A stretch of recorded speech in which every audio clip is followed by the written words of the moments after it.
might as well just begin clapping while I read his. So Maya Tafo is a renowned fashion designer. Please, sir, just said yes. A renowned fashion designer and bespoke tailor. He's the founder and creative director of Atafo, a fashion brand that offers bespoke, ready-to-wear and made-to-measure clothing for men and women. Atafo dresses many celebrities and dignitaries, including top government functionaries and A-list celebrities. He has also showcased his designs at various fashion events, such as Fashion Week Lagos, Arise Fashion Week, and Mercedes-Benz Fashion Week Africa. Atafo is known for his attention to detail, impeccable craftsmanship, and the ability to create stunning, one-of-a-kind pieces that blend Nigerian aesthetics and modern styles. Beyond design, Maya Tafo has been a mentor and advocate for the growth of Africa's fashion ecosystem, using his platform to highlight the potential of creative industries in driving economic and cultural impact. Please, once more, put your hands together for him and celebrate all our guests. It's well reported that you left a very lucrative job in Guinness as a brand manager and decided to go into fashion, right? So we want to understand the origin story. But yeah, we started whilst I was in Guinness. I think off the jump, I had like really good platforms. I was part of the people that designed for Celebrity Takes Two. I think it was 2006, yes. It was the first reality TV show in Nigeria. It was a dance reality TV show, like Dancing with the Stars. And I was making clothes for the first celebrity I ever made anything for, Pasuma Wonder. It was two of my subordinates that were like, dude, you shouldn't be here, man. To be honest, it wasn't me, it was these two guys.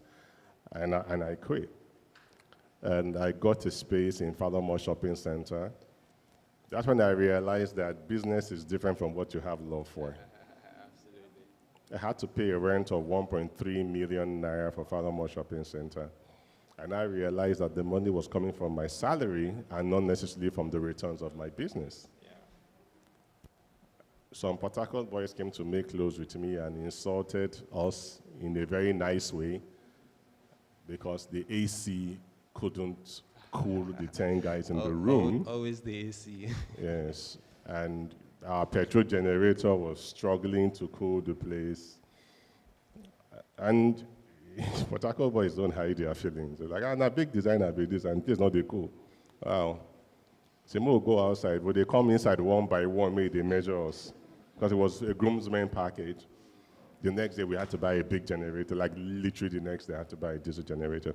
But that's how it rolled on.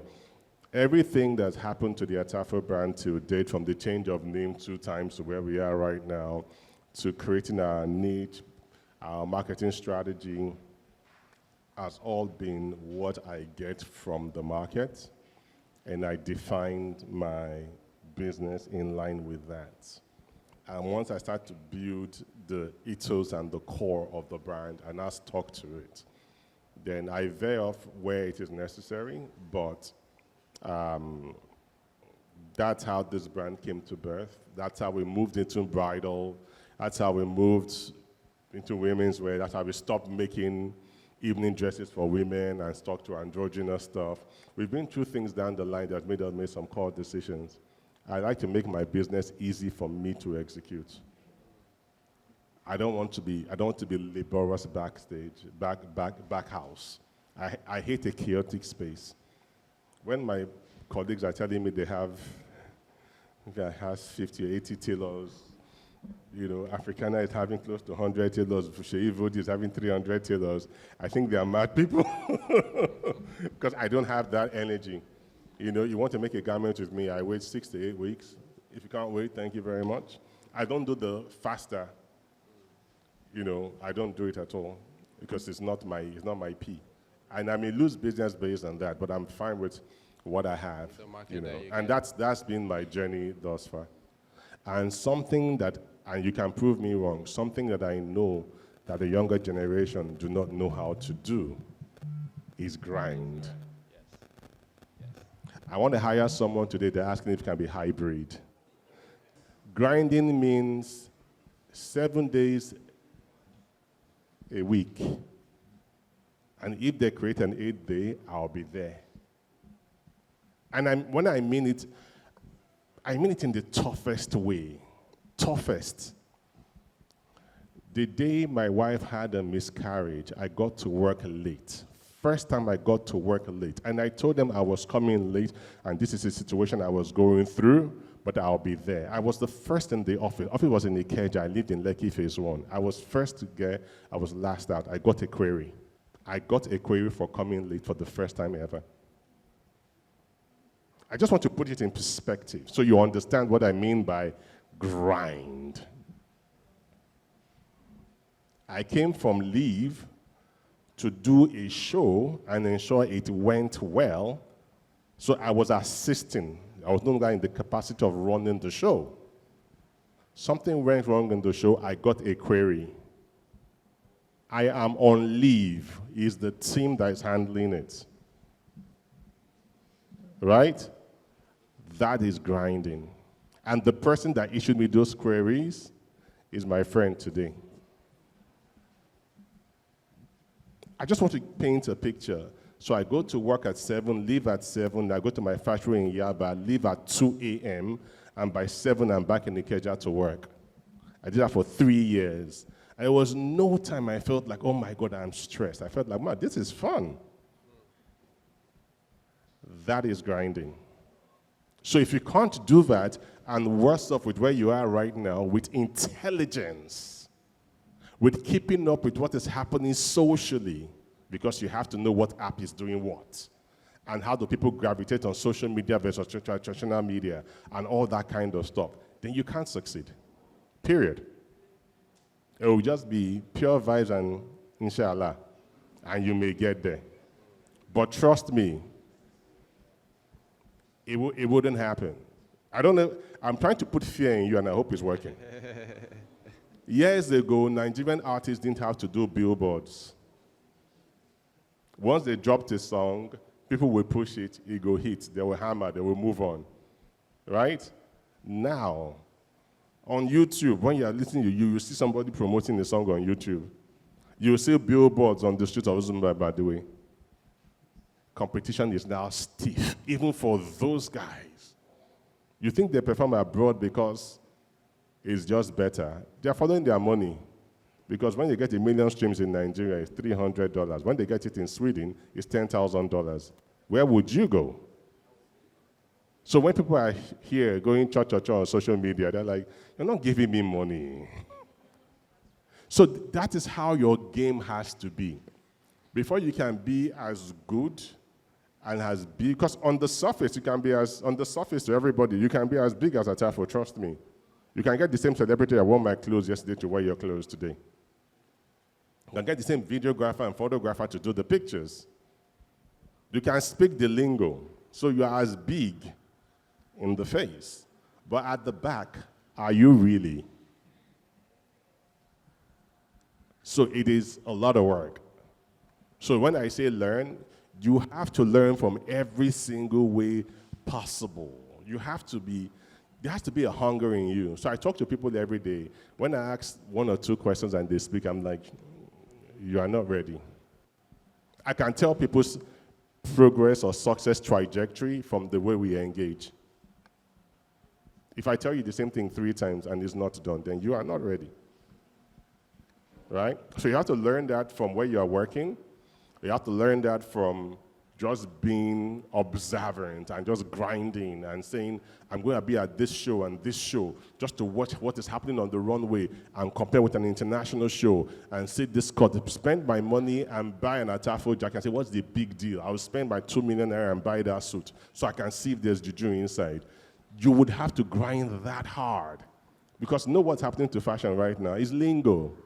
1, 2, 3, sustainability. 1, 2, 3, give back to the society. 1, 2, 3, finishing and the detail, and everything is a lie. And trust me, the more you say that thing to yourself, it smells like foul shit, man. We can smell it from a distance. People that know that, you know what? Nah. That is the amount of hard work that goes into the grind. So when you see a fashion designer at the top taking a vacation, you look at the person and go like, he deserves it, right? No matter how big you grow, we are loved, we are not respected. At the back of the people's mind, you are still a tailor. You're not a designer. I would not lust after you like I lust after Gucci. I still wouldn't. You know why? Because I feel I have more money than you. I saw you shopping at the banner yesterday. So when people put up a packaging in front of them so you can respect them, it's part of it sometimes. People do that so that when you come to me, you respect me. Because my customer used to tell me that, no. I can't pay that. What do you mean? It's not your decision to do what you want to do.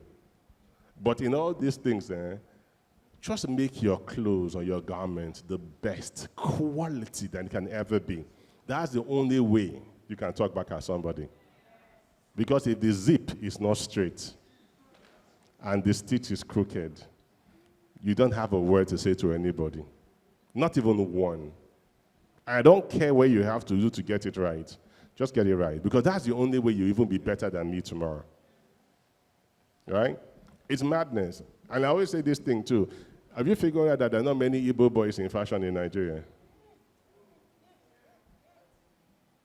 Designers, let me rephrase, because in the market they are there.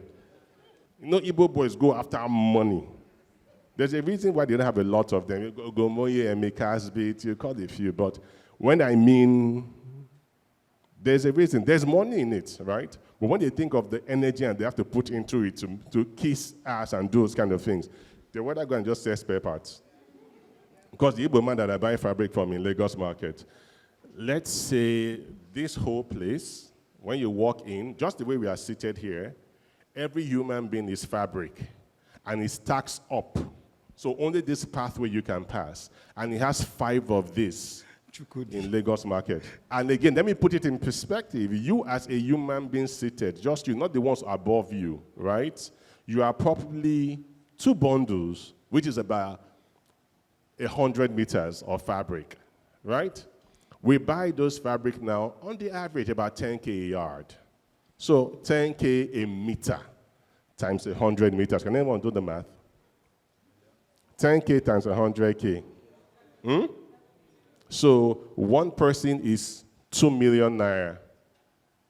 Just one seat is 2 million naira, right? Multiply by the number of seats and multiply by the number of height, and he has 5 of those. That's one guy. So why would that guy come and be sewing kaftan with me? And there's less insults. Sorry? And there's less insults. Well, there's less insult. It gives us what we want.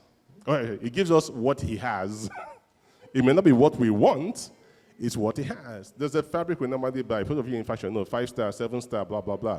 Years ago, that thing was 2K5, 1K8 for the different levels of it, and it was great quality. Now, if you go to the market and buy the same thing, it's 15 grand, 10 grand, right? And the quality is half it is right now. With a bag.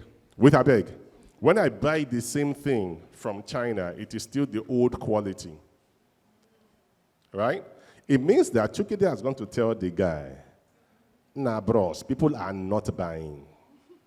Reduce this quality, so this my own $10 can buy what I used to buy before.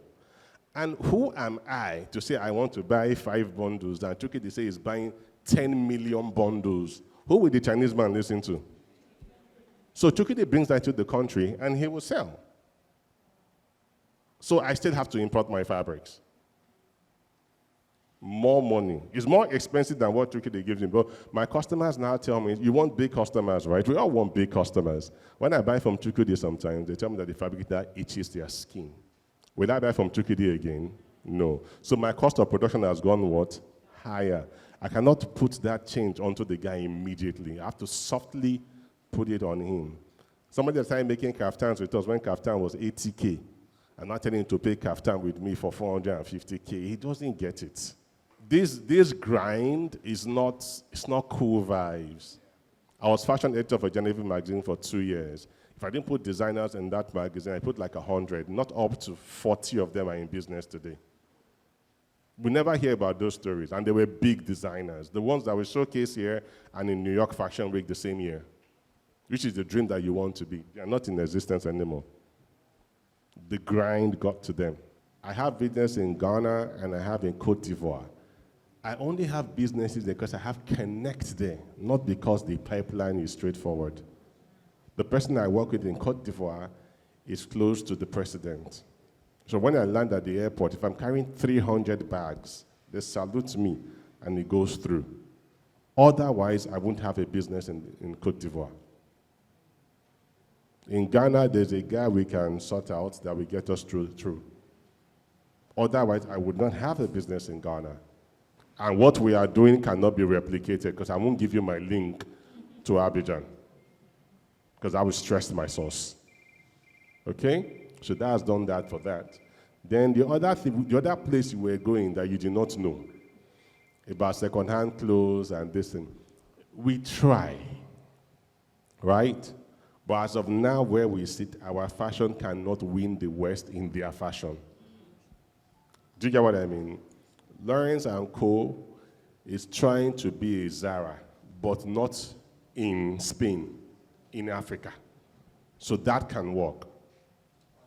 You cannot make a garment in Nigeria and sell it for 5K.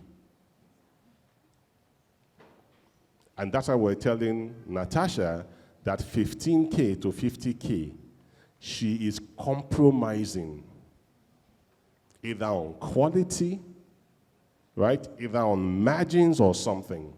We can't beat the thrift market. It's not possible. So when you see things coming into Nigeria in huge numbers, it's because there's already a precedence, there's a format, there's a way it works out. That's why it is working. If you're going to go against the grain, you have to be ready. And it happens with everything in life, right? Good or bad. And I'm a bit extreme when I talk. The number of girls that will say, so let me not say this one, to put me in trouble. When you see a certain pattern, you're trying to get a kid off their devices, right? It's not working, because you're the one that made it happen. When you didn't have that time, you give them the devices to keep them engaged. Now that with their devices, you're not screaming.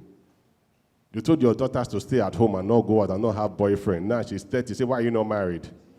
Right? If you're on TikTok, you see them selling bills of clothes for $1 now. Come on. Because the guy knows that in his factory, he can produce, in a day, he can give you maybe 5,000 tops or 10,000 tops in a day. And he has 365 days to produce the same top. At a point in time, he has to just keep that thing running. And keeping it running, he's not losing money. He's actually making money. Then he can sell it for the lowest possible price. He may not be making profits, but his engines are working. And that's what he wants to achieve. We're not industrial. We're not industrious. We have not gotten to that level at all in fashion. Many countries are not there. You can't compete with China. They never born you. If you go to China, you will understand that the whole world, not just Africa, the whole world, the US, Germany, the UK, they are all behind. One visit to China. Ask Daria, if he was not a fashion designer and he went to China, he won't come back a fashion designer. He'll be selling something else. I swear down to anybody, if you're going to China, you're not convinced on where you're going to explore. When you come back, you say, I'm going to start selling, I want to manufacture, I don't know what to say, I know. Furniture and phones. Something. Printing materials. You come back, you tell your person, oh boy, and they sell nail. So how do you go from printing material to nail? Say, man, leave that thing. So it can work. So you think from that perspective. And do your research. There's a football brand that did that from PlayStation. There were a third division team, right? They started paying people to play with their team on PlayStation. it now, you know the story, right? It popularized the team on PlayStation, that it now went viral. Then it started affecting them real life. People started paying them attention because they knew the players, they knew this, they knew that. So they started watching the team real life to see what they were playing on PlayStation. And that moved the team, you know? So these researchers are there.